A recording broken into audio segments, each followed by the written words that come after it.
El 16 de marzo de 1935 marcó el momento en que Alemania rompió definitivamente con las limitaciones del Tratado de Versalles. Ese día, el pequeño ejército de posguerra fue transformado oficialmente en la Wehrmacht, una fuerza que integraba al Heer, la Luftwaffe y la Kriegsmarine bajo el mando absoluto de Adolf Hitler.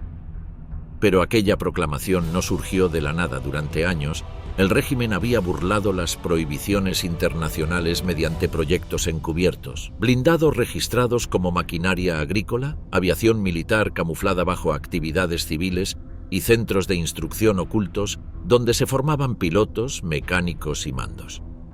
Con el retorno del servicio militar obligatorio, el reducido Reichswehr quedó absorbido por una estructura mucho más amplia, sostenida por fábricas como Krupp y por escuelas adaptadas al nuevo ritmo de expansión. En esos mismos años nació la Panzerwaffe y la Luftwaffe tomó forma bajo la dirección de Göring. Todo ello levantó una maquinaria militar moderna que superó por completo las antiguas restricciones.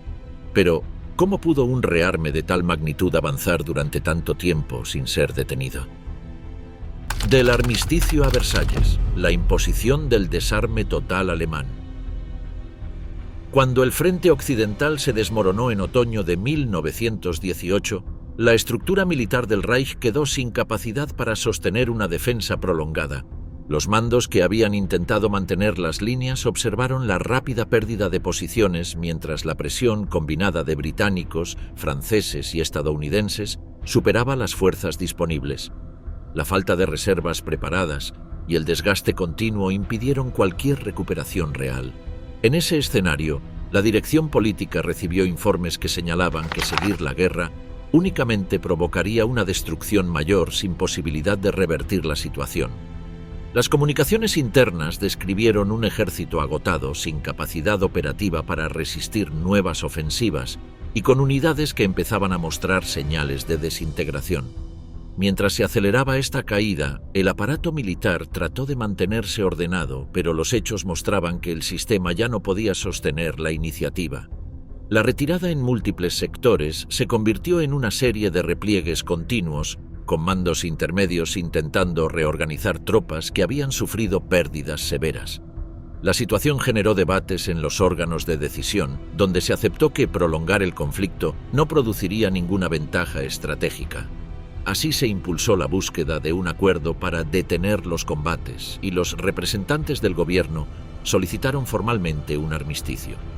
Cuando se firmó el alto el fuego del 11 de noviembre, el ejército recibió instrucciones precisas sobre los procedimientos para abandonar las posiciones avanzadas, entregar material determinado y concentrarse en puntos previamente señalados por los aliados.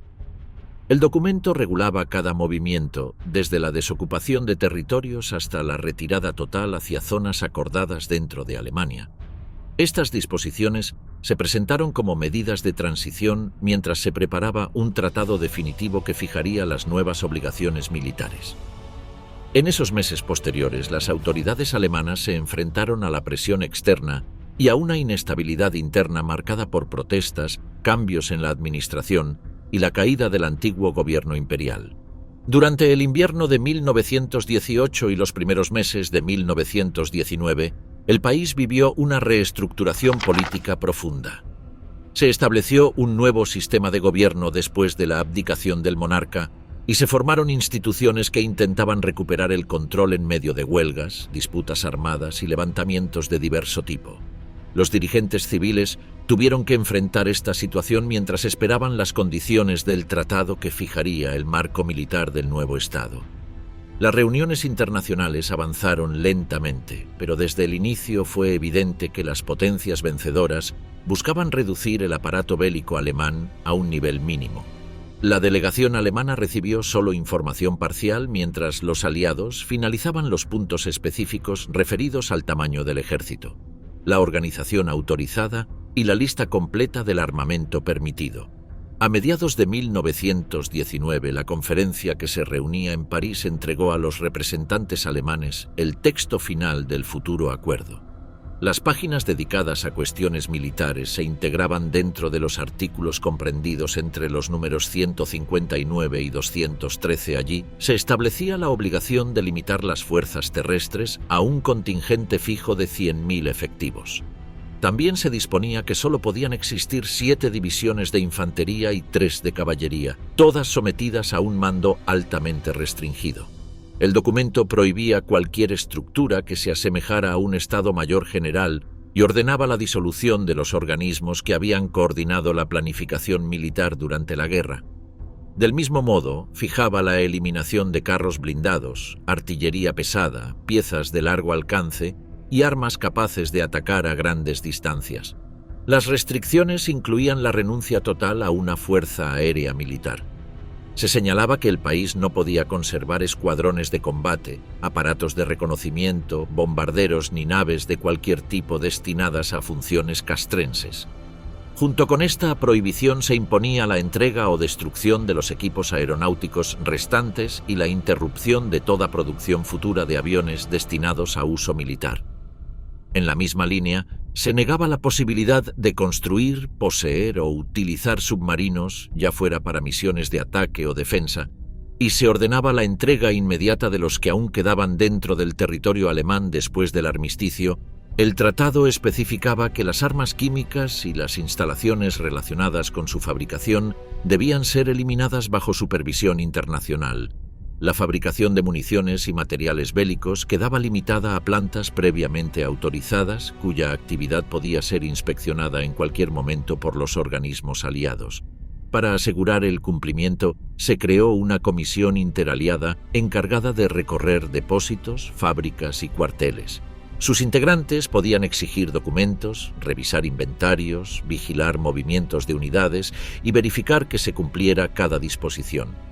Las visitas se anunciaban con poca antelación y las autoridades alemanas tenían la obligación de facilitar el acceso completo a toda instalación vinculada al antiguo aparato militar.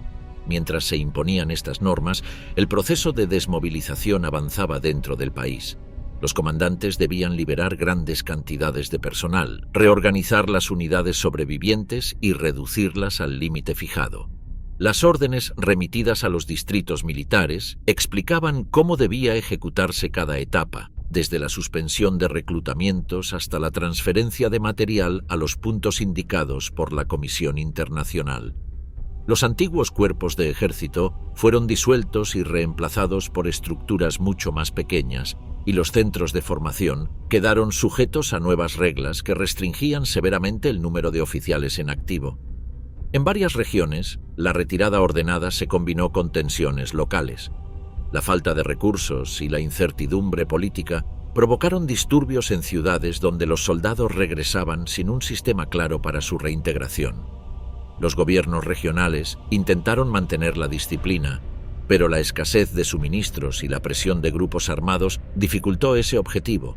Todo esto sucedía mientras los delegados alemanes en París discutían sin éxito la posibilidad de suavizar algunos artículos, ya que las potencias vencedoras insistían en mantener cada punto sin modificaciones sustanciales. Cuando se anunció que debía aceptarse el tratado sin cambios, el nuevo gobierno alemán evaluó el riesgo de reanudar los combates frente a un enemigo ampliamente superior. Los informes militares indicaban que el país no tenía capacidad para resistir una ofensiva conjunta, y la situación económica hacía imposible sostener un conflicto prolongado. Finalmente, las autoridades aprobaron la firma y el texto entró en vigor obligando a aplicar de inmediato los límites militares. Las actas de recepción describieron la entrega sistemática del material requerido y la verificación aliada en arsenales y fábricas. Dentro de los círculos militares, la reducción a 100.000 miembros generó tensiones y debates. Muchos oficiales abandonaron el servicio por falta de plazas, mientras otros buscaban mantenerse dentro del nuevo esquema. Las conversaciones en los mandos se centraron en cómo reorganizar una fuerza reducida que debía ajustarse a las directrices impuestas.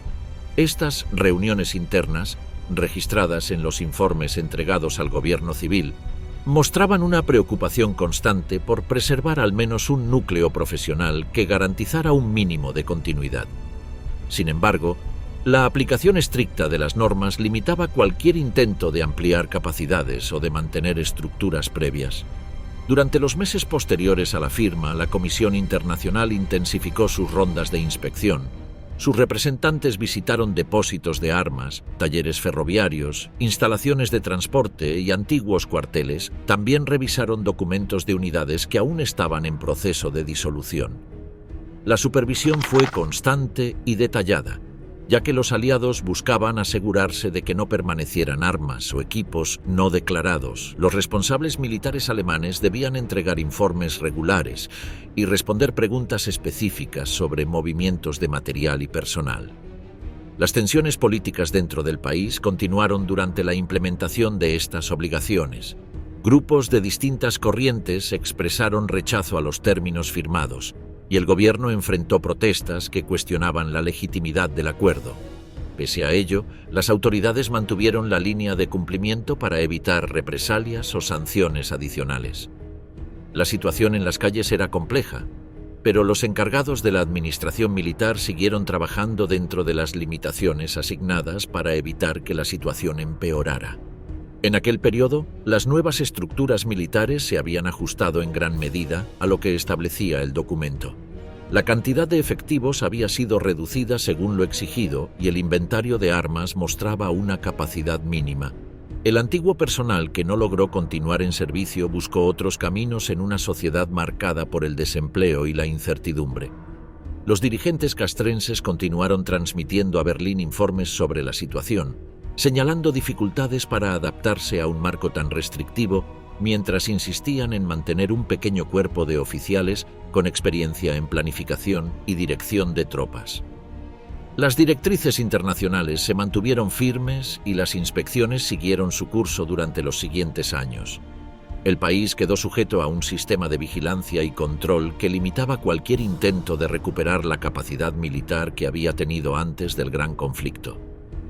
Con el tratado en vigor, el antiguo ejército imperial dejó paso a una fuerza reducida, vigilada por potencias que buscaban impedir la reconstrucción de un aparato bélico fuerte. En ese ambiente, la vida militar alemana quedó condicionada por un conjunto de reglas que marcó el inicio de una etapa completamente distinta. El Reichswehr, la estructura reducida que escondía un proyecto mayor. A finales de 1919, cuando la mayor parte de la reducción impuesta por las potencias vencedoras ya se había ejecutado y el ejército alemán comenzaba a quedar ajustado al número máximo autorizado, la atención se desplazó hacia la tarea de transformar ese contingente pequeño en una fuerza estable, profesional y plenamente integrada en el marco institucional de la República.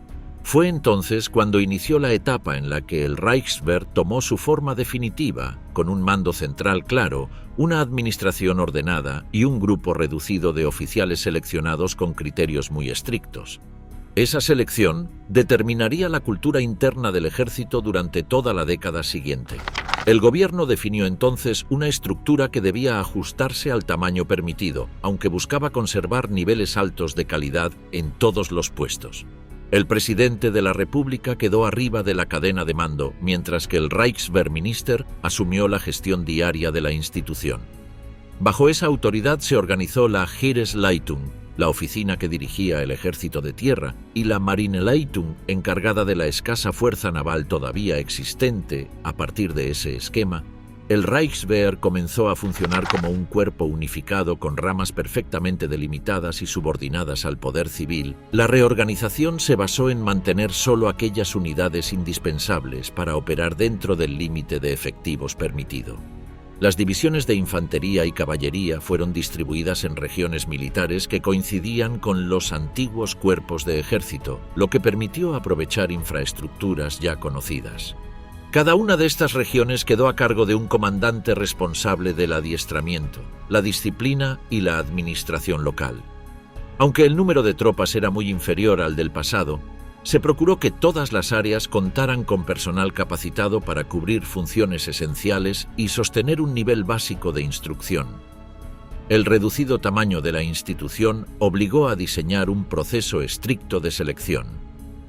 Los candidatos debían tener una trayectoria limpia, conocer procedimientos modernos y demostrar capacidad para asumir responsabilidades prolongadas, ya que el servicio se estableció en periodos largos para evitar una rotación constante. El objetivo era crear una fuerza compuesta por soldados que permanecieran lo suficiente para adquirir experiencia sólida y transmitirla a los nuevos ingresos. La continuidad se convirtió así en un elemento central de la identidad del Reichswehr. Con la plantilla ya definida, la administración militar se repartió entre varias oficinas especializadas. Una de las más importantes fue el Truppenamt, que actuó como centro de coordinación para asuntos de organización, formación y operaciones. Aunque el tratado prohibía mantener el antiguo Estado Mayor, esta repartición asumió muchas de sus tareas mediante un trabajo discreto que no violaba los límites formales. El Truppenamt elaboró reglamentos, ajustó procedimientos y supervisó la instrucción, lo que le otorgó una influencia decisiva dentro de la estructura general. Otro órgano fundamental fue el Waffenamt, encargado de gestionar el material bélico permitido. Su misión consistía en controlar reservas, organizar adquisiciones y establecer estándares para el mantenimiento del equipo disponible. Las inspecciones de armas y unidades completaban ese trabajo mediante supervisiones periódicas que verificaban que todo funcionara dentro de los márgenes autorizados. Estas áreas, junto con las inspecciones divididas por especialidades, permitieron que el ejército mantuviera una administración compleja a pesar de su tamaño reducido. El ministerio también estableció mecanismos para asegurar la disciplina interna, especialmente en una época en la que las tensiones políticas seguían presentes en todo el país. Las solicitudes y quejas de los soldados debían pasar directamente por el Reichswehrminister, quien tenía la autoridad de actuar sobre casos individuales cuando se consideraba necesario. Esta vía de supervisión buscaba evitar situaciones como las vividas en los meses posteriores al fin de la guerra, cuando unidades enteras habían tomado decisiones sin control central. El nuevo sistema pretendía garantizar que cada miembro del ejército respondiera a las instituciones legales y no a vínculos políticos externos. Este periodo coincidió con fuertes conflictos dentro de la República, y el Reichswehr se vio obligado a intervenir repetidamente para preservar el orden. Aunque la fuerza tenía un mandato limitado, muchas autoridades regionales dependían de ella para contener disturbios y enfrentamientos violentos. Estas intervenciones aumentaron la visibilidad del ejército y reforzaron su papel como instrumento del gobierno, aunque generaron tensiones con sectores que cuestionaban el uso de militares para resolver problemas internos. Aún así, la estabilidad del país dependió en buena parte de esa intervención constante. Al comenzar 1923, la situación política y económica se deterioró aún más con la crisis del Ruhr y la hiperinflación. El Reichswehr tuvo que asumir tareas adicionales relacionadas con la protección de instalaciones, transporte de suministros y vigilancia en zonas donde se temía algún levantamiento. Pero este periodo crítico permitió a los mandos insistir en la necesidad de separar, de manera definitiva, las funciones militares de las labores de seguridad interna. Una vez controladas las tensiones más fuertes, la dirección del ejército declaró a finales de ese año que era momento de concentrarse exclusivamente en asuntos militares y reducir al mínimo las intervenciones en conflictos políticos o sociales. Esta decisión tuvo consecuencias directas en la formación de oficiales y suboficiales. La instrucción debía enfocarse en mantener la profesionalidad de los cuadros sin permitir que las unidades se vieran arrastradas a disputas internas del país. El sistema educativo militar fue ajustado según estas nuevas prioridades. Las escuelas debían preparar a los futuros mandos para dirigir unidades pequeñas, capaces de cumplir funciones específicas dentro de límites estrictos. El objetivo era preservar un nivel de eficiencia que permitiera reaccionar ante eventuales crisis sin necesidad de ampliar el número de tropas. Las restricciones externas también afectaron la disponibilidad de centros de instrucción. Muchas academias cerraron por mandato de las potencias vencedoras, por lo que la formación tuvo que concentrarse en menos instalaciones y con programas adaptados a las nuevas condiciones. En este marco, la experiencia acumulada por los instructores adquirió más importancia que nunca, ya que debían suplir la falta de escuelas con entrenamiento cotidiano en unidades distribuidas por todo el país. La continuidad de la educación militar dependió de la disciplina interna y de la capacidad de los mandos para sostener una rutina constante. El reducido margen para maniobrar llevó a la institución a desarrollar métodos que permitieran conservar conocimientos técnicos y administrativos sin violar ninguna de las cláusulas impuestas. La centralización de archivos, informes y reglamentos garantizó que cada modificación o ajuste quedara registrado y pudiera ser utilizado con fines de formación. Este flujo interno de documentación contribuyó a mantener coherencia entre las distintas ramas del ejército y evitar que la escasez de efectivos generara diferencias de criterios entre regiones. Cada una de estas medidas ayudó a convertir al Reichswehr en un cuerpo profesional cohesionado, capaz de operar dentro de límites estrictos sin perder eficacia. La estructura reducida exigió una administración precisa, una selección rigurosa de personal y una supervisión detallada de cada área.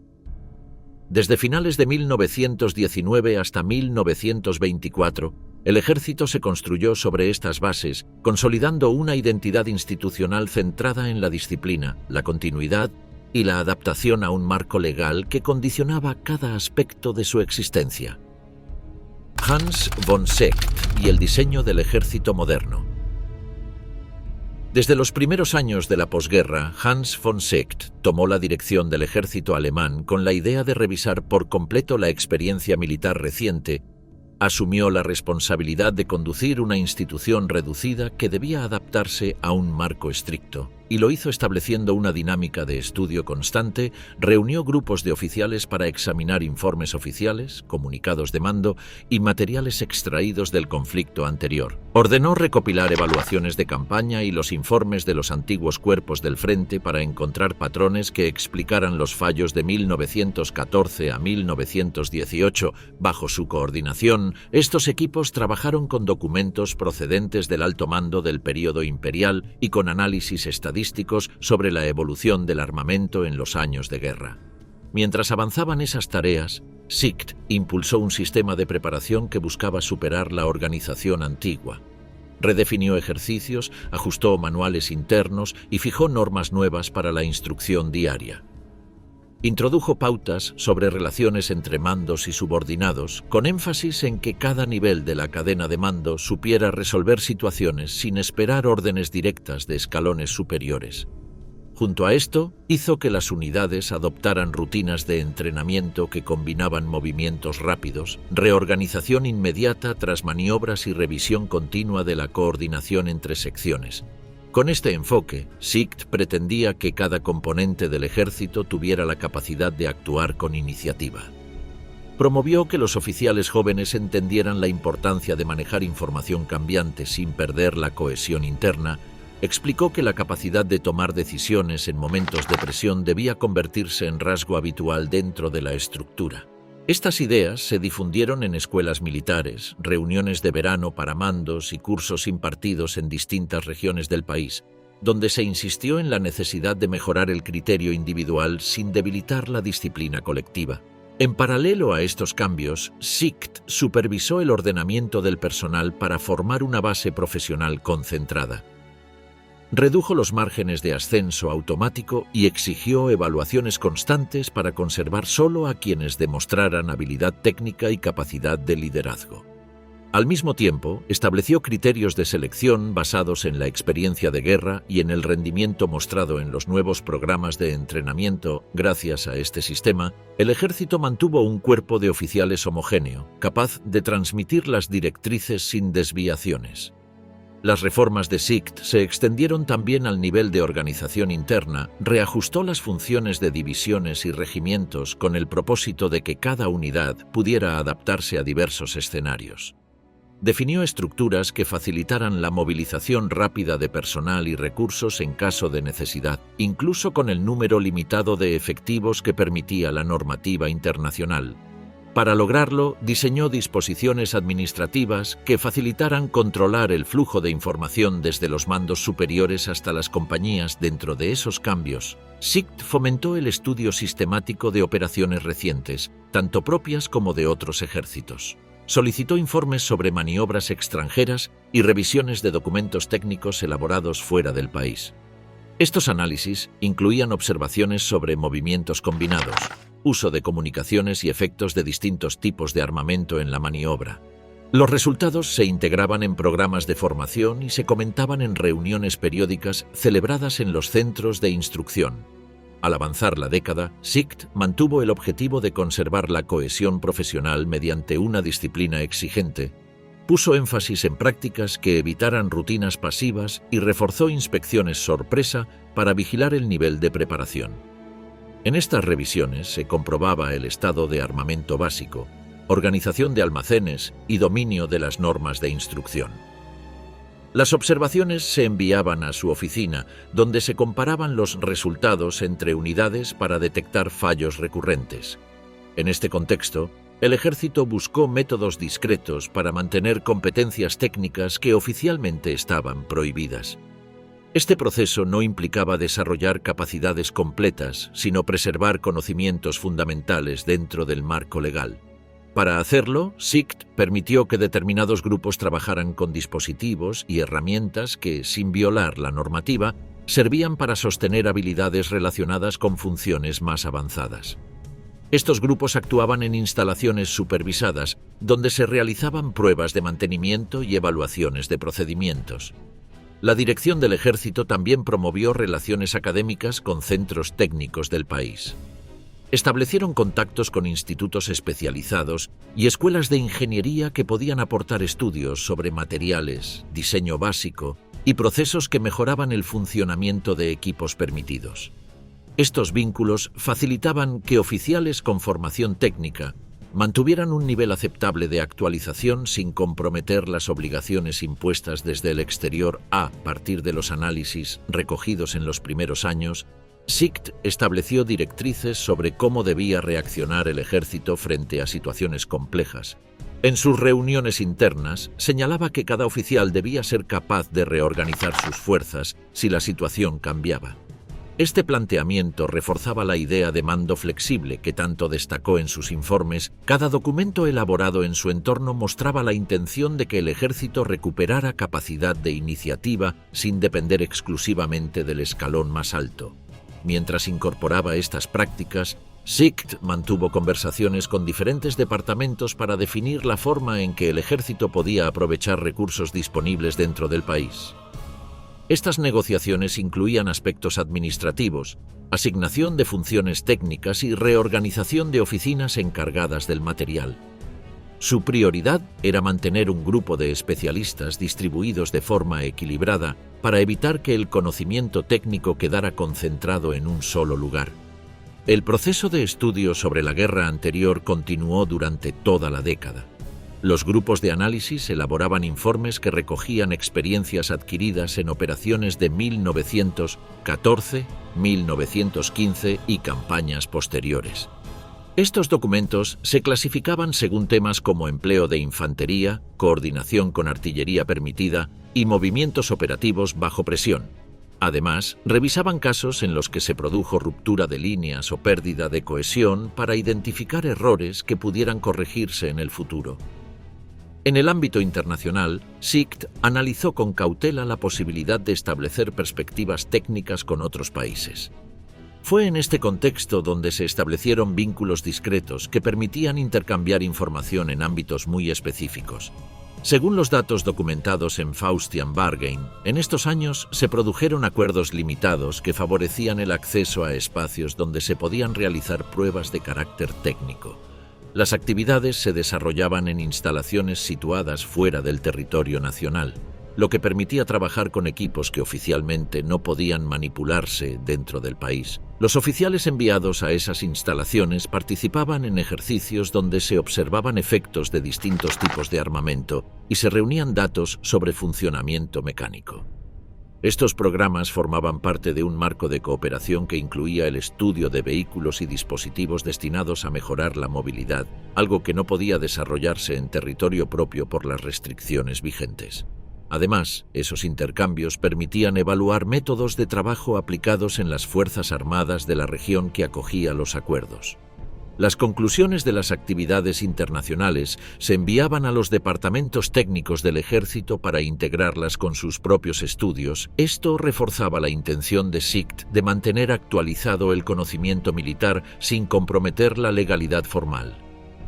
Los informes recogían observaciones sobre maniobras, fallos detectados en los mecanismos probados y posibles mejoras en el funcionamiento de unidades especializadas. Con el tiempo, los análisis acumulados y las reformas introducidas consolidaron una estructura disciplinada que había logrado sostener su nivel profesional a pesar de las condiciones externas. Las decisiones de SICT durante los años 20 marcaron la forma en que se organizaban los mandos, cómo se formaba al personal y qué métodos se utilizaban para estudiar las experiencias de guerra. Estos aspectos fueron esenciales para la configuración de un ejército que buscaba mantener su capacidad operativa sin vulnerar las obligaciones impuestas tras el conflicto mundial. El día que cambió todo, Hitler y el ejército frente a su primer pulso de poder. Cuando comenzó 1933, el ejército alemán seguía funcionando dentro del marco limitado heredado de la posguerra, aunque conservaba una estructura interna disciplinada. El 30 de enero, la llegada de Adolf Hitler al cargo de jefe de gobierno abrió un escenario totalmente nuevo para la institución militar. Desde el primer día, el nuevo dirigente buscó presentarse ante los mandos como alguien dispuesto a mejorar la posición del aparato armado dentro del Estado. En las semanas que siguieron, los representantes del gobierno reorganizaron ministerios, retiraron obstáculos administrativos y cambiaron la composición de los organismos responsables de supervisar los asuntos militares. De inmediato, el ministro de Defensa, Werner von Blomberg, ganó una autoridad que no había tenido durante la República de Weimar y lo hizo con el apoyo explícito del nuevo jefe del Ejecutivo. Un momento clave fue la reunión del 3 de febrero de 1933, cuando Hitler expuso ante los mandos superiores su intención de fortalecer el aparato militar siempre que la dirección del ejército cooperara con su proyecto político. En ese encuentro, los oficiales escucharon promesas de apoyo institucional y vieron que el gobierno estaba dispuesto a retirar trabas impuestas durante años anteriores. Este gesto generó una disposición favorable dentro de la cúpula armada, que se encontraba cansada de restricciones internas y tensiones políticas acumuladas a lo largo de la década previa. Blomberg, aprovechando este clima, intensificó su presencia en el gabinete y logró consolidar el peso del Ministerio de Defensa dentro del nuevo régimen. El proceso de reorganización durante los primeros meses afectó a estructuras civiles y militares. Las autoridades adoptaron medidas simbólicas que conectaban directamente al ejército con los emblemas del nuevo gobierno. Se autorizó el uso de colores y música oficial del régimen en actos públicos y se introdujeron cambios administrativos que facilitaban la comunicación entre el ministerio y la jefatura del Estado. Al mismo tiempo, se dio margen a la institución para concentrarse en sus funciones castrenses sin interferencias de otros cuerpos del país. Dentro de las unidades se adoptaron normas internas que reflejaban la nueva orientación política. Mientras se producía esta aproximación entre el gobierno y el ejército, la presencia de la SA aumentó rápidamente. Esta organización, dirigida por Ernst Röhm, había reunido un número enorme de miembros durante 1933 y asumía funciones que generaban tensiones con la institución profesional. La SA agregaba bajo su control a otras asociaciones paramilitares, incluyendo al Stahlhelm, lo que reforzaba su influencia. El crecimiento continuo de este cuerpo preocupaba a los mandos militares, que observaban cómo Röhm buscaba un papel que podía entrar en conflicto con el monopolio del uso formal de las armas.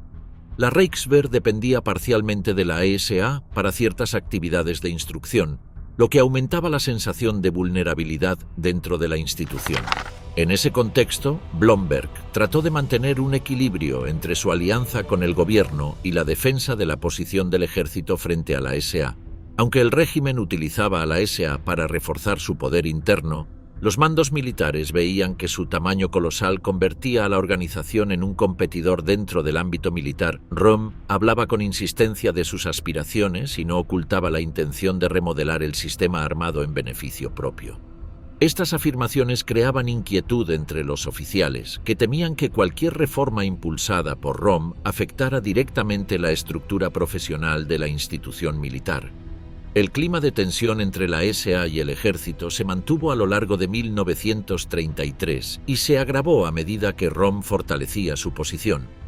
La cúpula de la Reichswehr observaba cómo el dirigente paramilitar buscaba influir en la formación de políticas de seguridad y en la distribución interna de poder. El riesgo para el ejército era evidente. Si la SA conseguía convertirse en la fuerza dominante dentro del Estado, la institución profesional quedaría subordinada o incluso desplazada. Esta posibilidad hacía que los oficiales siguieran de cerca la evolución política y mantuvieran la necesidad de asegurar un vínculo directo con Hitler.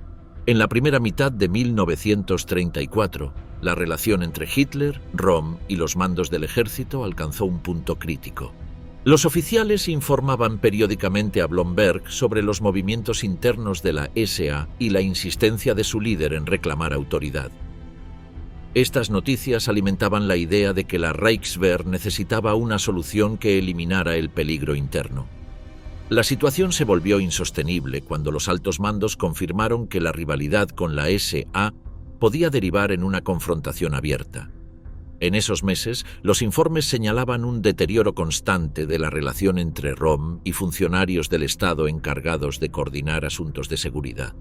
La respuesta del régimen llegó el 30 de junio de 1934. Ese día, Hitler emprendió una serie de detenciones y ejecuciones dirigidas contra la cúpula de la SA y contra otras figuras consideradas una amenaza para el gobierno. En esa operación también fueron asesinados los generales Kurt von Schleicher y Ferdinand von Bredow. Sin embargo, los mandos del ejército no reaccionaron contra la purga para la institución. El gesto del jefe de gobierno significaba la eliminación del rival que había cuestionado su existencia misma. Con la desaparición de Röhm y de la dirección de la SA, el ejército recuperó sin obstáculos la condición de fuerza armada exclusiva del Estado. La purga tuvo efectos inmediatos. El 13 de julio de 1934, Hitler declaró públicamente que solo la institución militar reconocida por el Estado estaba autorizada a portar armas. Esta decisión marcó de manera formal la supremacía de la estructura profesional sobre cualquier organización del partido. Los oficiales interpretaron este anuncio como la confirmación de que el gobierno respaldaría la continuidad de un ejército disciplinado y alejado de ambiciones paramilitares. Además, reforzó la idea de que la relación con el jefe del Ejecutivo había entrado en una fase nueva en la que el ejército disfrutaba de una posición asegurada. Tras la eliminación de su principal adversario interno, la institución apoyó abiertamente al gobierno. Blomberg elogió al jefe del Ejecutivo por haber impedido una posible guerra interna y subrayó que la estabilidad del país dependía del trabajo conjunto entre autoridades civiles y mandos militares. La declaración del ministro consolidó la alianza entre el ejército y el régimen, mientras la SA perdía toda relevancia en asuntos militares. La purga dejó claro que el control de la fuerza recaería a partir de entonces en la estructura profesional, lo que aumentó el margen de actuación del ejército en los meses siguientes. A finales de 1934, el proceso de politización dentro de las Fuerzas Armadas ya había comenzado. Los mandos introdujeron cursos de formación ideológica que buscaban adaptar al personal al nuevo lenguaje oficial. Las unidades incorporaron ceremonias y símbolos asociados al régimen y se aplicaron requisitos raciales que reflejaban las prioridades del Estado. Estas medidas mostraban cómo el ejército se integraba gradualmente en la estructura política dominante sin perder su carácter profesional. El cambio institucional no se limitó a símbolos. El régimen retiró barreras legales y restricciones diplomáticas que habían limitado la actividad militar durante la República anterior. La institución recuperó libertad para reorganizar oficinas, revisar programas internos y ajustar su administración. La eliminación de la SA permitió que los mandos se centraran en decisiones propias sin la presión de una organización paralela. Con ello, el ejército reforzó su autoridad y redujo el riesgo de interferencias externas. Durante este periodo, Las relaciones entre el ejército y el gobierno se volvieron más estrechas. Los mandos observaban que el jefe del ejecutivo confiaba cada vez más en la estructura militar para consolidar el orden interno. La eliminación de rivales aseguró que ninguna organización pudiera competir por el control de la seguridad. Al mismo tiempo, la institución armada asumió una postura favorable hacia el régimen debido a las ventajas obtenidas. Hacia el final de 1934, la colaboración entre ambas partes estaba firmemente establecida. El ejército había superado la amenaza de una organización paramilitar que pretendía imponerse en su espacio, y el gobierno había logrado asegurar su dominio político con el apoyo de los mandos.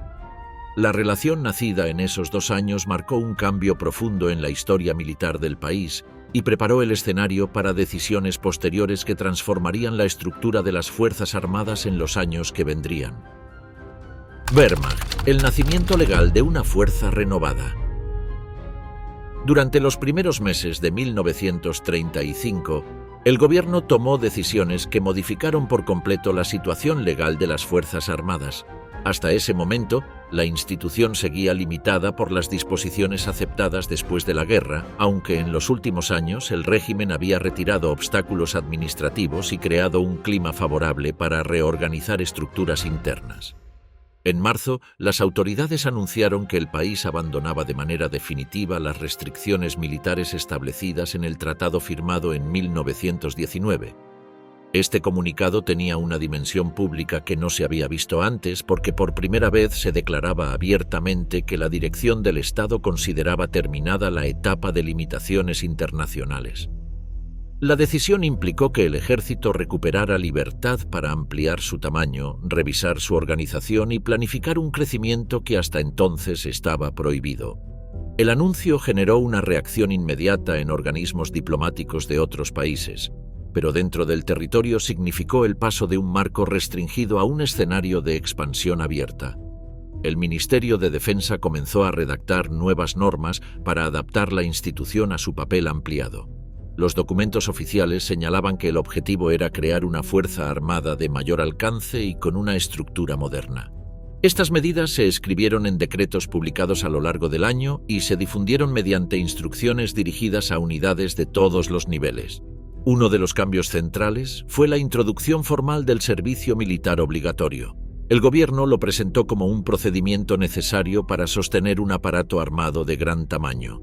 Este paso se adoptó mediante una ley que establecía la duración del periodo de instrucción, la edad de incorporación y los mecanismos de selección. La medida modificó por completo el sistema interno, ya que la institución había funcionado durante años con un número limitado de efectivos, ahora debía integrar un flujo constante de reclutas que llegaban desde distintas regiones. Para ello, se reorganizaron centros de formación, se ampliaron dependencias y se establecieron programas de adiestramiento adaptados al nuevo volumen de personal. El decreto que reintroducía este servicio también asignó responsabilidades específicas al Ministerio de Defensa para garantizar que cada contingente recibiera instrucción uniforme. Los mandos de distrito asumieron tareas de supervisión para coordinar la llegada de reclutas y asegurar que los plazos se cumplieran. La entrada de miles de jóvenes en los cuarteles obligó a crear nuevas capas logísticas y administrativas, lo que a su vez impulsó la expansión de cuerpos encargados de suministros, infraestructura y personal. El incremento de efectivos transformó la vida interna del ejército, que dejó de ser una institución reducida para convertirse en un organismo con presencia masiva en todo el país. En ese mismo año, los responsables de asuntos militares comunicaron que la denominación tradicional quedaba sustituida por un nombre nuevo. El ejército dejaría de ser conocido como Reichswehr y adoptaría la designación de Wehrmacht. Esta modificación no era solo simbólica, reflejaba la intención de construir un aparato armado unificado con capacidad mucho mayor que la de la estructura anterior. La nueva denominación aparecía en documentos oficiales, informes administrativos y comunicaciones internas dirigidas a unidades y oficinas locales. El cambio se incorporó en actas ministeriales y en reglamentos distribuidos entre los diferentes niveles de mando. La transición de un ejército limitado a una fuerza ampliada implicó revisar el número de divisiones, la distribución territorial y las funciones asignadas a cada una de las ramas. El ministerio estableció nuevos comandos regionales para manejar el aumento de personal y se reorganizaron los estados mayores de unidades ya existentes. Los mandos recibieron instrucciones para preparar los cuadros de oficiales encargados de dirigir los grupos de reclutas y coordinar las fases de instrucción. A lo largo del año se redactaron manuales y normas de procedimiento que detallaban la estructura de los nuevos cuerpos y el modo en que debían integrarse dentro del sistema ampliado. El aumento del número de efectivos obligó a revisar el calendario de ejercicios y maniobras. Se planificaron actividades que permitieran comprobar la integración de los nuevos contingentes y su desempeño en distintos terrenos. Para ello, se asignaron áreas de entrenamiento más amplias y se distribuyeron recursos que facilitaban la movilización de unidades recién formadas. Además, se actualizaron los planes de instrucción para incluir prácticas destinadas a mejorar la coordinación entre grupos recién incorporados y unidades veteranas. Estos ejercicios se realizaron bajo la supervisión de altos mandos que evaluaban la capacidad de adaptación de la institución al ritmo de crecimiento. En el ámbito administrativo, el Ministerio de Defensa emitió comunicaciones dirigidas a oficinas nacionales para ajustar la gestión de personal. Las instrucciones detallaban el modo de registrar a los nuevos reclutas, organizar su ubicación y mantener actualizado el estado de cada contingente. Se crearon departamentos encargados de controlar el flujo de personal, analizar la distribución por regiones y detectar necesidades específicas de equipamiento. La incorporación masiva de jóvenes también exigió ampliar los servicios médicos, administrativos y logísticos que apoyaban a cada unidad. Durante este proceso, el gobierno promovió reuniones periódicas entre representantes militares y civiles para coordinar la aplicación de las nuevas normas. En estas reuniones se discutían temas como la disponibilidad de instalaciones, el reparto de recursos y la velocidad de implementación de la ley del servicio obligatorio. La transición debía hacerse de manera ordenada, y los documentos oficiales insistían en la necesidad de mantener una estructura clara y coherente. Las autoridades querían asegurar que cada región pudiera absorber el incremento de efectivos sin generar problemas de organización. Con la ampliación legal de las Fuerzas Armadas, el país envió una señal clara al exterior sobre su intención de recuperar un papel militar más destacado. En discursos oficiales, los representantes del Estado explicaron que estas medidas respondían a la necesidad de garantizar la seguridad y la estabilidad. Las potencias extranjeras reaccionaron con preocupación, pero dentro del territorio el proceso avanzó sin interrupciones.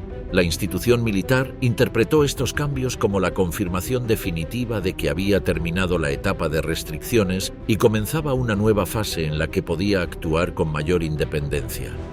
A nivel interno, el cambio de denominación y el servicio obligatorio transformaron la distribución del personal. El número de oficiales aumentó para cubrir las nuevas posiciones de mando y quienes ya estaban en la institución recibieron responsabilidades adicionales. Los centros de instrucción adaptaron sus programas a las nuevas exigencias y se establecieron sistemas para evaluar el rendimiento de los reclutas durante el periodo de formación. Una vez superada la instrucción inicial, los jóvenes eran asignados a unidades operativas donde continuaban su preparación bajo supervisión directa. La expansión abierta del ejército también exigió coordinar tareas relacionadas con almacenes, suministros y transporte. Se debían movilizar grandes cantidades de equipo básico para vestir, alojar y entrenar a los nuevos contingentes. Además, era necesario reorganizar el mantenimiento de instalaciones y adecuar infraestructuras para alojar a miles de reclutas. Estas actividades incrementaron el tamaño de oficinas encargadas del soporte interno y el Ministerio emitió directivas específicas para garantizar que los recursos fueran utilizados de manera eficiente. A lo largo del año, los altos mandos informaron al gobierno sobre el estado de implementación del servicio obligatorio y la ampliación estructural. Los informes destacaban avances en el ritmo de incorporación, el cumplimiento de objetivos y la integración progresiva de reclutas dentro de las unidades. También se registraron ajustes necesarios en zonas donde el crecimiento de personal superó la capacidad inicial de los cuarteles. Las autoridades civiles y militares buscaron soluciones inmediatas para estas situaciones, como ampliar instalaciones temporales o redistribuir contingentes entre regiones cercanas. La implementación del programa de expansión culminó con la consolidación de una fuerza armada renovada. Para finales de 1935, la institución se había convertido en un aparato estructurado con un número de efectivos muy superior al del año anterior. La presencia de la denominación Wehrmacht en documentos internos y comunicaciones oficiales reflejaba el fin de una etapa marcada por limitaciones internacionales y el inicio de una fase donde el aparato armado recuperaba papel central dentro del Estado.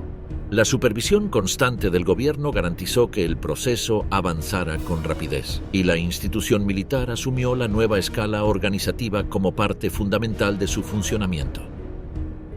El juramento al Führer. Cuando la lealtad dejó de ser al Estado.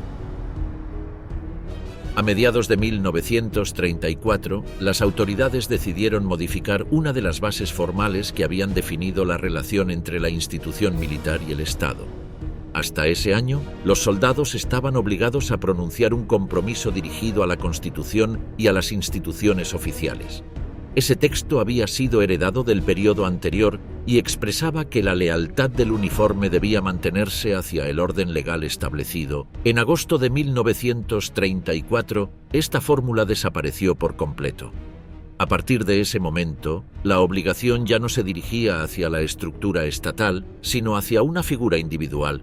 La muerte del presidente Paul von Hindenburg permitió al gobierno reorganizar las funciones superiores del país.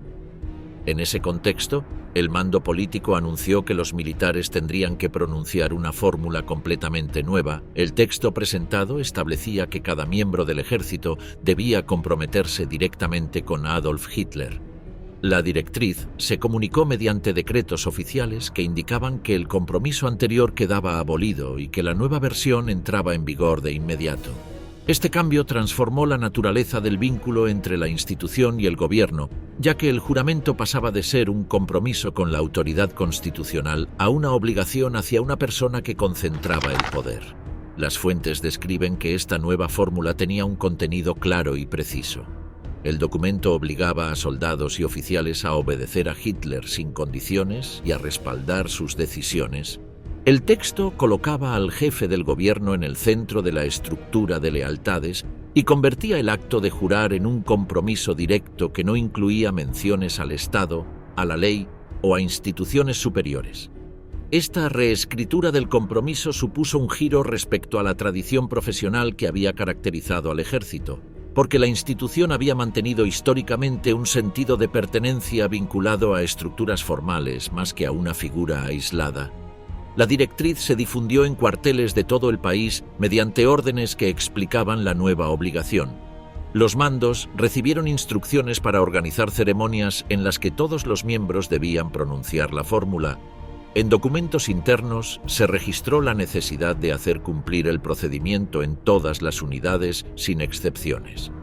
Las órdenes también aclaraban que el juramento debía pronunciarse de manera pública y formal, lo que reforzaba la idea de que el nuevo vínculo tenía un efecto práctico inmediato dentro de la vida militar. Las crónicas señalan que en muchos lugares se organizaron actos simultáneos para asegurar que la orden se cumpliera en un mismo periodo. Goethe describe que la medida generó efectos profundos en la cultura interna del ejército. La obligación de responder ante una persona cambió el sentido de responsabilidad individual, porque el deber ya no se articulaba a través de un marco institucional con controles y normas previas. Ahora la obediencia se dirigía a un líder que concentraba autoridad política y militar.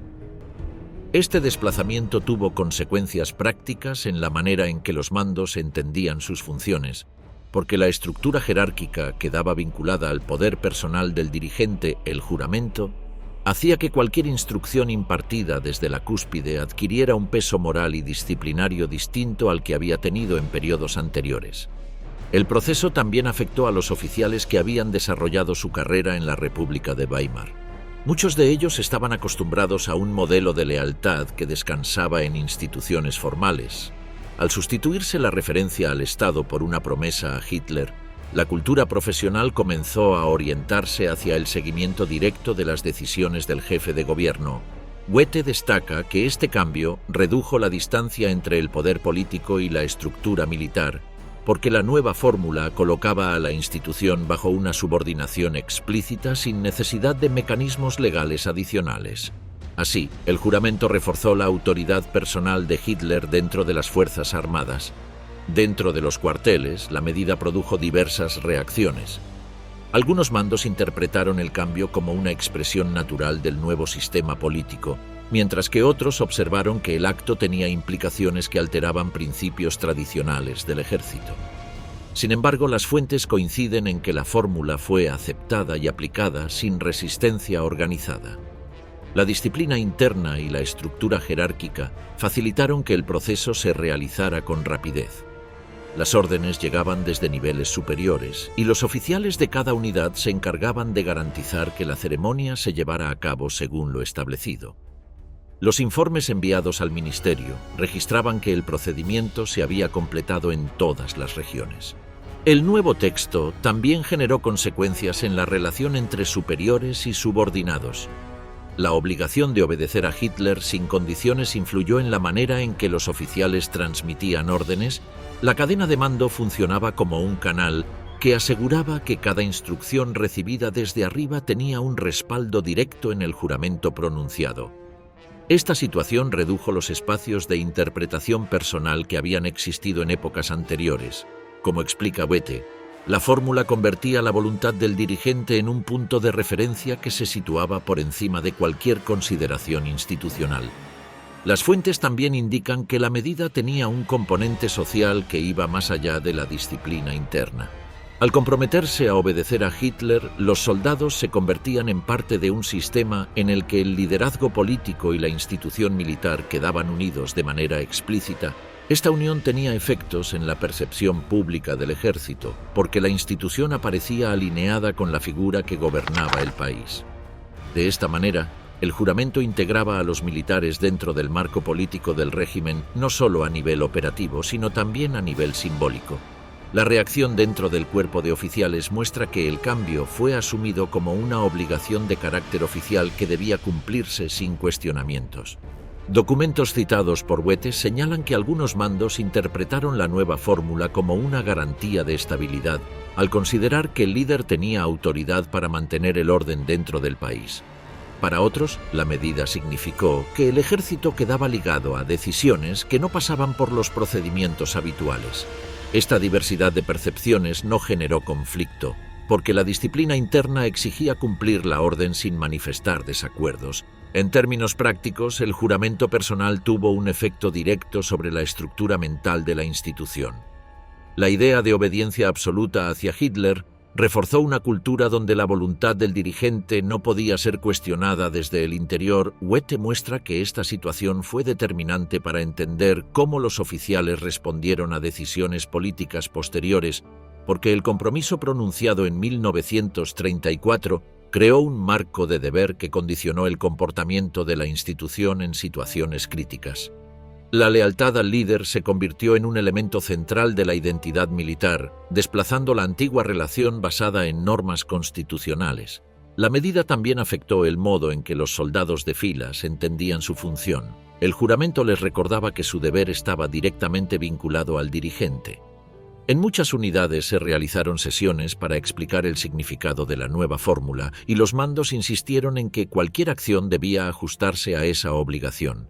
Aunque el proceso no generó resistencia abierta, sí transformó el ambiente interno. La presencia constante del nombre de Hitler en el acto de comprometerse reforzó el lugar central que la figura del líder ocupaba dentro del sistema. Para finales de 1934, el proceso estaba completamente implantado. Los informes ministeriales señalaban que todas las unidades habían realizado la ceremonia y que la nueva fórmula formaba parte de los procedimientos habituales. La institución había dejado atrás el modelo de compromiso con el Estado y ahora respondía directamente a una autoridad que concentraba las funciones políticas y militares. Goethe subraya que este paso tuvo efectos profundos en los años siguientes, porque el ejército quedó subordinado a las decisiones de un dirigente que no tenía límites institucionales. Todo comenzó con esa modificación formal. un acto que cambió el marco conceptual de la obediencia dentro de la institución y definió la relación entre el ejército y el poder durante el resto de la década. El mando centralizado, el día que nació el Okabubu. Cuando en mayo de 1935 se implementó la nueva ley de defensa, el sistema militar alemán quedó subordinado directamente a la figura del jefe del Estado. Esa normativa otorgó a Adolf Hitler el puesto de Oberster Befehlshaber, lo que convertía su autoridad en la instancia última en cuestiones de fuerza armada. Desde ese momento, cualquier decisión estratégica o administrativa tenía que fluir hacia él y la antigua estructura heredada se vio obligada a funcionar con esa jerarquía como base. En los meses siguientes, ese cambio formal provocó ajustes dentro de cada rama que debían adaptarse a una dirección donde la figura central dejaba menos espacio a organismos intermedios dentro del ejército de tierra. El Oberkommando des Heeres, OKH, mantuvo inicialmente el peso que tenía desde la época del Reichswehr, pero esa influencia comenzó a convivir con tensiones internas. El liderazgo del Heer intentaba conservar su papel tradicional como núcleo profesional, mientras que otras oficinas vinculadas a la antigua administración militar trataban de ampliar su participación en la conducción de la fuerza. Entre ellas se encontraba el Wehrmachtamt, un organismo que gestionaba asuntos comunes entre las armas y que buscaba convertirse en una herramienta de coordinación real. Esa convivencia generó rivalidades constantes, sobre todo cuando surgían cuestiones sobre quién debía controlar la preparación para un conflicto futuro. Los mandos del Heer, encabezados por el general Werner von Fritsch, observaban cómo el equilibrio previo se iba alterando. A su lado, figuras como el general Beck consideraban que el ejército de tierra debía conservar la capacidad de planear y conducir operaciones sin intervención externa. Al mismo tiempo, en el Wehrmachtamt actuaban Wilhelm Keitel y Alfred Jodl, quienes veían una oportunidad para equilibrar al OKH mediante una estructura que diera forma a una conducción conjunta.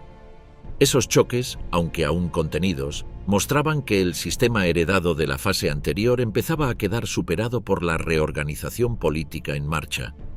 Durante 1936 y 1937, esa pugna se expresó en una serie de memorandos, propuestas de reorganización y discusiones internas que afectaban a la relación entre las ramas del ejército. El Heer defendía su primacía tradicional en la toma de decisiones, mientras que el Wehrmachtamt planteaba la necesidad de un punto de enlace más estrecho con el jefe del Estado, la Marina, bajo el almirante Erich Raeder, y los mandos de la Fuerza Aérea, que ya funcionaban con autonomía propia, también mostraban reservas frente a cualquier modificación que pudiera reducir sus competencias. Cada grupo intentaba preservar espacios de autoridad, pero la última palabra correspondía a Hitler, que evaluaba esas tensiones según la conveniencia del régimen. En ese contexto, el mando político fue reforzando la intervención directa en la estructura militar. El contacto continuo entre Hitler y Keitel facilitó que el Wehrmachtamt se volviera cada vez más dependiente del jefe del Estado, lo que alteró el equilibrio que existía entre las ramas. Aunque todavía no existía un organismo central unificado, los movimientos internos anticipaban una transformación mayor. La conducción del futuro dejaría de ser competencia exclusiva del Heer, que veía cómo su autoridad histórica empezaba a reducirse. A comienzos de 1938, un acontecimiento aceleró el cambio: la salida del ministro de la Guerra, Werner von Blomberg, y la destitución casi simultánea del comandante del ejército de tierra, Fritsch, dejaron al Estado Mayor sin referentes de peso. Esa doble caída permitió que Hitler reorganizara toda la estructura militar sin la resistencia habitual. La eliminación de los dos cargos abrió un espacio que hasta entonces no había estado disponible. Con ese vacío al frente del aparato militar, Hitler procedió a suprimir el Ministerio de la Guerra, una institución que había funcionado durante años como elemento de mediación entre las Fuerzas Armadas y el Estado. El 4 de febrero de 1938 se emitió el decreto que formalizó la nueva organización. Ese documento estableció que el jefe del Estado asumiría personalmente la dirección total de la Fuerza Armada, sin intermediarios ministeriales. Para sostener esa nueva estructura se creó el Oberkommando der Wehrmacht, OKW, como oficina encargada de gestionar las cuestiones centrales del conjunto militar. El organismo absorbió las funciones que antes desempeñaba el desaparecido ministerio y asumió la responsabilidad de transmitir las órdenes de Hitler a cada rama. Desde ese momento cualquier decisión estratégica debía ser canalizada a través del OKW. El mando de la nueva oficina fue entregado a Wilhelm Keitel, quien pasó a ocupar un puesto equivalente al de un coordinador general de la Fuerza Armada. Bajo su dirección se organizó un grupo de trabajo que pronto se convertiría en el núcleo operativo del sistema. El Führungsstab, dirigido por Jodl. Ese cuerpo era responsable de elaborar evaluaciones, preparar informes para el jefe del Estado y mantener el enlace con cada rama cuando surgían temas que afectaban al conjunto. La posición de Keitel garantizaba que las decisiones salieran directamente de la jefatura política hacia los mandos militares sin obstáculos formales. Con la creación del OKW, la relación entre las ramas cambió por completo. El Heer siguió poseyendo su propio alto mando, pero quedó subordinado a una oficina que respondía de forma inmediata ante Hitler. La Marina y la Fuerza Aérea mantuvieron sus estructuras internas, aunque debían coordinarse con el OKW para cualquier asunto que implicara al conjunto de la Fuerza Armada. Esa subordinación, definida a través de decretos posteriores, colocó al jefe político por encima del entramado profesional que había caracterizado al Reichswehr y a la primera etapa del Heer en los años anteriores. En abril de 1938, Keitel presentó un memorando en el que detallaba la forma en que debía funcionar la nueva organización. Ese documento explicaba cómo el OKW serviría como centro de coordinación general y cómo se distribuirían las responsabilidades entre las distintas oficinas. Hitler aprobó ese planteamiento, lo que consolidó la posición del OKW como la instancia que centralizaba el flujo de información y de órdenes. Con esa aprobación, la disputa prolongada entre el OKH y el antiguo Wehrmachtamt quedó resuelta en favor del nuevo organismo. Un decreto adicional, emitido en mayo del mismo año, definió con claridad las tareas del OKW. El texto estableció su papel en la preparación del país para un conflicto futuro, la supervisión administrativa y la coordinación directa con cada rama. Aunque las tres armas conservaron sus altos mandos específicos, el nuevo esquema aseguraba que la dirección general residía en la oficina subordinada de manera absoluta a Hitler. La estructura anterior, basada en la autonomía relativa del Heer, había sido reemplazada por un sistema en el que el mando político controlaba de forma directa todos los niveles. Entre 1935 y 1938, la transformación fue tan profunda que la conducción militar pasó de un modelo apoyado en la vieja autoridad profesional a otro donde la jefatura política ocupaba el lugar central. El OKW se convirtió en la herramienta que permitía mantener ese control y que aseguraba que las decisiones estratégicas llegaran a las ramas sin mediaciones independientes. Aunque cada arma mantuviera su jerarquía interna, la dirección última quedó concentrada en la figura del jefe del Estado, que utilizó la nueva oficina para reforzar su autoridad sobre la Fuerza Armada. Con esa reorganización, el sistema militar alemán entró en una etapa regida por un mando único, donde la influencia previa de los mandos profesionales fue desplazada por una estructura diseñada para responder exclusivamente al poder político. El nacimiento del OKW marcó el final de un período en el que las ramas conservaban espacios de decisión propios y abrió una fase en la que la centralización definía el funcionamiento del conjunto. Los cielos prohibidos de Göring, la creación oculta de la Luftwaffe. Cuando la década de 1920 avanzaba y las limitaciones impuestas al país seguían bloqueando cualquier desarrollo aéreo visible, en círculos reducidos del ejército comenzó a circular la idea de levantar una fuerza aérea encubierta que no dejara rastros directos. Los estudios internos de aquellos años mostraban que la aviación había adquirido un peso decisivo en la guerra reciente, y para varias figuras influyentes resultaba evidente que el país no podía seguir dependiendo únicamente de una estructura militar basada en infantería y artillería. La aviación civil, protegida legalmente, ofrecía un frente ideal para establecer equipos, escuelas y cuadros técnicos sin llamar la atención internacional.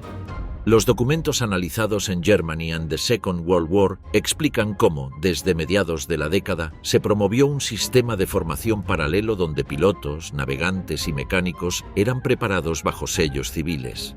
La base de esa estrategia estaba en camuflar entrenamiento militar en actividades aparentemente comerciales y en usar aeroclubes, líneas internas y fabricantes civiles como fachada para crear reservas de personal entrenado. Todo ello requería coordinación continua entre mandos del ejército y responsables de compañías aeronáuticas que recibían instrucciones sobre modelos, capacidades y cargas útiles que debían integrar discretamente en sus diseños. A partir de 1925 comenzaron contactos sistemáticos con la Unión Soviética, donde instalaciones remotas permitieron desarrollar pruebas que estaban prohibidas dentro del propio país. Estos acuerdos se basaban en un intercambio muy específico: acceso a polígonos de ensayo a cambio de transferencia técnica que también resultaba útil para la parte soviética. Este periodo hizo posible examinar motores, fuselajes experimentales y procedimientos avanzados sin violar formalmente el marco diplomático vigente. Los ensayos no tenían un carácter masivo, pero cumplieron una función decisiva al generar conocimientos que más tarde serían esenciales. Los datos obtenidos en estas instalaciones se convertían en informes técnicos enviados a oficinas encargadas de planear una futura fuerza aérea. Dichos informes incluían cálculos de consumo de combustible, comportamiento en altitudes medias, resistencia estructural y tácticas de aproximación. Cada elemento era evaluado con el objetivo de integrarlo en una fuerza aérea que aún no existía públicamente, pero que necesitaba parámetros precisos para ser viable. En este ambiente de preparación encubierta, Hermann Göring comenzó a ocupar un lugar cada vez más determinante. Aunque conocido por su trayectoria anterior, su ascenso en estos temas se consolidó cuando obtuvo responsabilidad directa sobre asuntos aéreos dentro del nuevo entorno político de comienzos de los años 30. La biografía de Irving señala que Göring veía en la aviación una herramienta que combinaba prestigio, poder y capacidad estratégica, y desde el principio promovió una expansión que debía mantenerse oculta hasta que el contexto interno permitiera mostrarla abiertamente. Para él, construir una fuerza aérea exigía controlar no solo pilotos, sino también fábricas, combustible, materiales, aeródromos y centros de diseño. Desde los estudios del MGFA se observa que entre 1933 y 1935 la estructura industrial aeronáutica vivió una transformación acelerada. Las empresas que habían sobrevivido con contratos civiles recibieron encargos discretos supervisados por funcionarios militares que revisaban modelos, probaban prototipos y ajustaban especificaciones según los datos procedentes de las pruebas realizadas en territorio soviético. Irving describe que Göring dedicaba tiempo directo a conocer a los jefes de estas industrias, buscando asegurar su lealtad y acelerar la entrega de aparatos que aún debían mantenerse en absoluta reserva. Este periodo también marcó un aumento notable en el entrenamiento de pilotos. Los textos del MGFA explican que, bajo títulos civiles, se abrieron escuelas donde el número de horas de vuelo crecía cada año. Los instructores, cuidadosamente seleccionados, tomaban apuntes detallados sobre maniobras, tiempos de viraje, respuesta de motores y formación de escuadrillas que operaban como grupos deportivos. Cada ejercicio tenía una dimensión militar aunque se presentara como rutina civil. Uno de los elementos más relevantes de estos años fue la creación de depósitos logísticos adaptados para apoyar a una fuerza aérea que todavía no podía existir oficialmente. Se reunieron repuestos, motores, herramientas y combustible en almacenes distribuidos para no llamar la atención. Los documentos del MGFA muestran que la planificación seguía un esquema escalonado que contemplaba el momento en que la aviación secreta pudiera pasar a un estado visible, con capacidad para desplegarse rápidamente. En paralelo, las investigaciones técnicas avanzaban con ritmo sostenido. Los ingenieros trabajaban en configuraciones de alas, refuerzos de fuselaje y sistemas de refrigeración, muchas veces inspirados en los datos obtenidos gracias a la cooperación con instalaciones soviéticas. Faustian Bargain describe que la Unión Soviética también aprovechó este intercambio para su propia modernización, pero para los técnicos alemanes resultó sobre todo un laboratorio sin restricciones. La biografía de Göring destaca que, al consolidarse su posición política, obtuvo la autoridad necesaria para dirigir personalmente la expansión aérea, imponiendo decisiones en cuestiones de adquisiciones, construcción de pistas, asignación de recursos y selección de dirigentes. Para él, la aviación debía convertirse en un instrumento capaz de operar en cualquier escenario, por lo que presionó para acelerar la producción de aparatos, ampliar escuelas y duplicar el número de técnicos cualificados. Entre 1934 y 1935, los volúmenes del MGFA confirman que se multiplicaron las estructuras destinadas a oficializar lo que durante años se había construido en silencio. La evolución administrativa de esta época muestra que el proyecto nacido en la clandestinidad estaba ya listo para presentarse como una fuerza aérea moderna.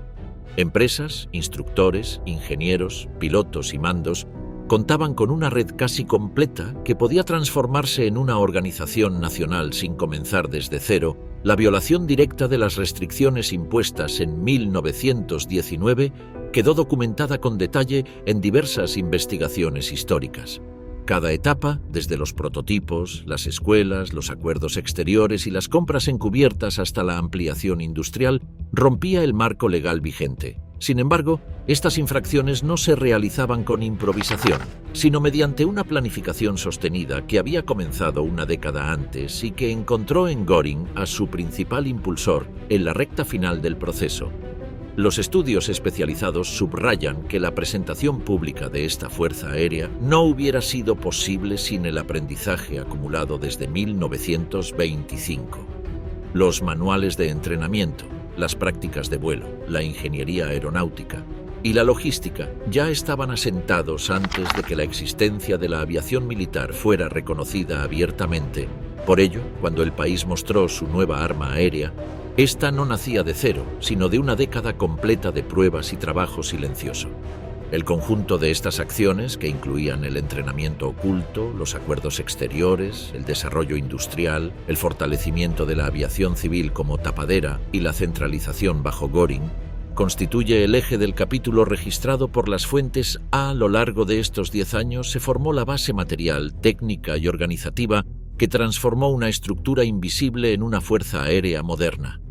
Las investigaciones del MGFA y las descripciones de Irving coinciden en que este proceso no solo desafió las imposiciones internacionales, sino que permitió que, cuando llegó el momento de anunciar su existencia, la aviación militar ya dispusiera de personal experimentado, fábricas preparadas y mandos que habían trabajado juntos desde hacía años.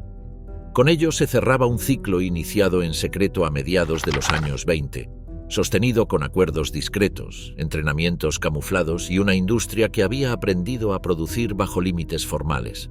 Al llegar 1935, la estructura estaba preparada para operar sin disfraz y la figura de Göring se había convertido en el eje político y administrativo de aquella construcción. Ese periodo, reconstruido a partir de las fuentes oficiales y las investigaciones especializadas, revela cómo se creó una fuerza aérea moderna mientras todavía era ilegal reconocer su existencia. El motor oculto del Reich: doctrina, fábricas y guerra en marcha. A finales de los años 20 surgió en el entorno militar alemán un proceso silencioso de revisión de métodos y objetivos, impulsado por mandos que buscaban aprovechar las lecciones de la guerra anterior. A partir de 1927 comenzaron a circular análisis que examinaban fallas y aciertos del conflicto reciente para extraer conclusiones prácticas. Estos estudios no se difundían de forma abierta, pero dentro de los grupos de planificación se convirtieron en referencia habitual para actualizar la instrucción diaria. Allí se insistía en que cualquier fuerza moderna necesitaría actuar con rapidez, mantener a los mandos bien informados y coordinar unidades que pudieran desplazarse con flexibilidad, de forma que la iniciativa de cada escalón encajara con la intención superior. Este enfoque fue ampliándose mientras los oficiales más jóvenes discutían ejercicios y simulaciones que buscaban recrear entornos cambiantes, donde la capacidad de adaptación se volvía un factor decisivo. En esos mismos años continuaban las conversaciones con técnicos de origen soviético que participaban en proyectos conjuntos. La cooperación permitía trabajar en espacios discretos donde ambos países experimentaban con procedimientos que más tarde influirían en su modo de operar. Las instalaciones compartidas servían para probar material, ajustar sistemas y estudiar cómo integrar armas nuevas en maniobras cada vez más dinámicas. Dichos contactos se mantuvieron con discreción, aunque sirvieron para ampliar la visión de los oficiales alemanes que iban tomando nota de lo aprendido para incorporarlo en sus propios reglamentos. Durante el inicio de la década de los 30, aumentaron los ensayos destinados a evaluar el rendimiento de unidades pequeñas bajo condiciones exigentes. Los responsables de la instrucción insistían en que estas prácticas no quedaran limitadas a ejercicios de manual, por lo que los escenarios planteados solían obligar a reaccionar sin instrucciones detalladas, usando la información disponible en el terreno. Cada resultado se examinaba con cuidado, registrando movimientos, tiempos de respuesta y decisiones de mando. Estos datos formaban la base de informes que, sin presentarse como doctrina cerrada, orientaban la evolución del pensamiento militar hacia conceptos centrados en velocidad, coordinación y aprovechamiento de oportunidades. Al mismo tiempo, la economía alemana entró en una etapa donde determinados sectores industriales comenzaron a recibir encargos que sobre el papel se describían como proyectos civiles, pero que en la práctica respondían a un objetivo distinto. Empresas como Krupp trabajaban en modelos que tenían utilidad dual, adaptando procesos y materiales que podrían emplearse de inmediato en caso de recibir una orden estatal más amplia. Messerschmitt avanzaba en diseños aeronáuticos que aportaban soluciones técnicas innovadoras, mientras Daimler-Benz afinaba motores que ofrecían potencia suficiente para aplicaciones futuras que aún no podían especificarse en público. Estas actividades se estructuraban mediante contratos que parecían ordinarios, pero que incluían cláusulas capaces de transformarse en programas mayores sin demoras, lo que facilitaba que la industria estuviera lista para responder cuando la política marcara un nuevo rumbo. A partir de 1933, estos sectores industriales ampliaron su ritmo. La reorganización interna permitió que departamentos que antes actuaban por separado comenzaran a coordinar suministros, procesos de manufactura y tiempos de entrega, lo que reducía costos y evitaba duplicaciones. Los ministerios involucrados revisaban listados, corregían especificaciones y enviaban directrices centradas en metas precisas que vinculaban cuellos de botella con inversiones puntuales. Para finales de 1934, gran parte de las plantas clave había aumentado su capacidad, creando un entramado que podía sostener ampliaciones sin alterar la fachada administrativa de cada empresa. La expansión seguía un patrón planificado que encajaba con la estrategia estatal de preparar un aparato productivo altamente especializado. En paralelo, desde el ámbito informativo, se trabajaba para presentar ante la opinión pública una imagen renovada del soldado alemán. Se buscaba que la población asociara al ejército con disciplina, eficiencia y sentido de responsabilidad, reforzando la idea de que la nueva fuerza armada representaba un elemento central para la cohesión del país. Para ello, los responsables de comunicación revisaban cuidadosamente qué fotografías se publicaban, qué relatos aparecían en la prensa y cómo se describían los ejercicios militares. Se seleccionaban escenas donde se mostraba orden en las filas, exactitud en las maniobras y una estética pulida que transmitía confianza.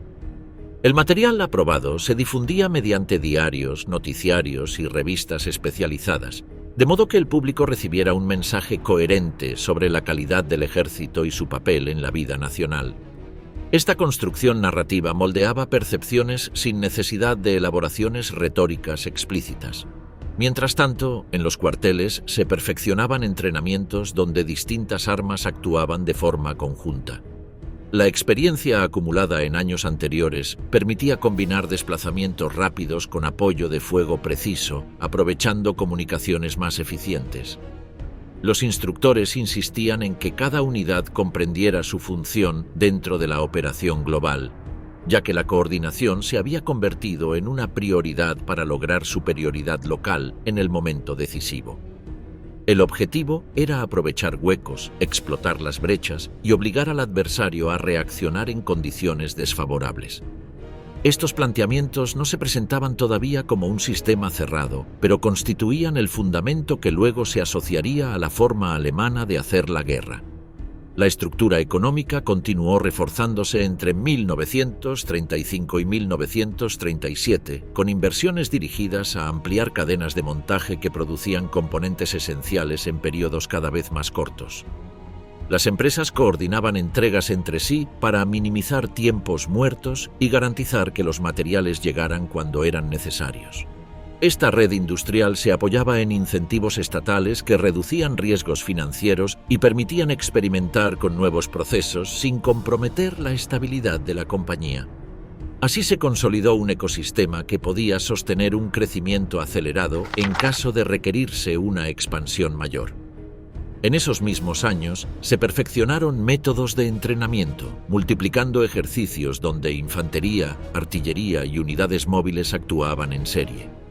La práctica constante permitía a los mandos verificar cómo respondían las tropas ante imprevistos, ajustando órdenes de forma que la iniciativa individual siguiera siendo compatible con el plan general.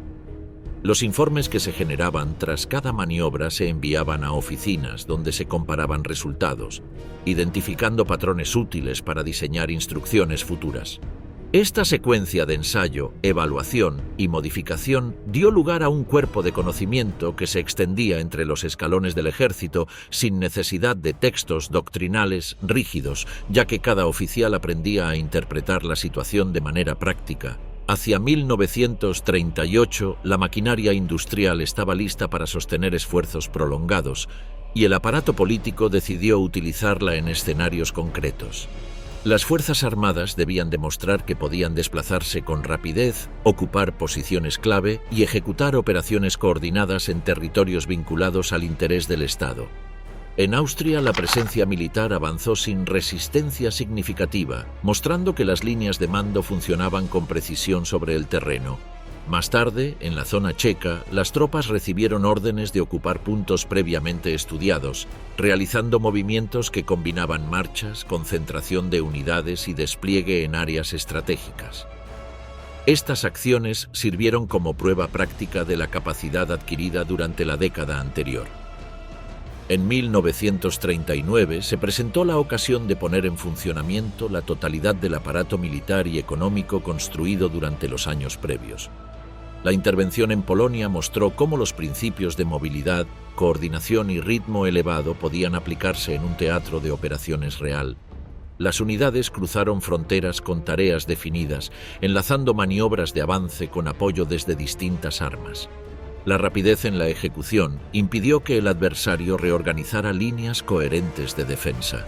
Y en pocos días se confirmó que la combinación de entrenamiento, industria reforzada y planificación centralizada otorgaba a la Wehrmacht un poder que hasta hacía poco parecía inalcanzable. El año 1939 cerró así una etapa de más de una década donde ideas, estructuras y recursos se alinearon para producir un instrumento militar capaz de intervenir en distintos escenarios con una eficacia desconocida en Europa desde la Gran Guerra anterior. Las pruebas en Austria, Checoslovaquia y Polonia se convirtieron en la evidencia más clara de que el proceso iniciado en los años 20 había transformado al ejército alemán en una fuerza que ya no necesitaba disimular su alcance. Alemania entraba en el umbral de un conflicto mayor con una maquinaria doctrinal, industrial y operativa que estaba lista para marcar el ritmo del continente.